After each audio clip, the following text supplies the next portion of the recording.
కార్తీక తొలి సోమవారం పురస్కరించుకుని కడప జిల్లా పోరుమామిళ్ల పట్టణంలో ఉన్న రామలింగేశ్వర స్వామి దేవస్థానంలో మధుశర్మ పండితులచే ప్రత్యేక పూజలు నిర్వహించారు. కార్తీక సోమవారం మొదలు కావడంతో శివనామ స్మరణతో శైవ క్షేత్రాలు మార్మోగాయి.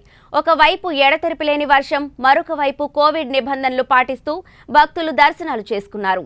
శివాలయంలోనూ శివుడు ప్రత్యేక అలంకరణలో భక్తులకు దర్శనమిచ్చాడు. వేకువజామున నుంచే భక్తులు కార్తీక దీపాలు వెలిగించారు. భక్తి ప్రవృత్తులు చాటుకున్నారు.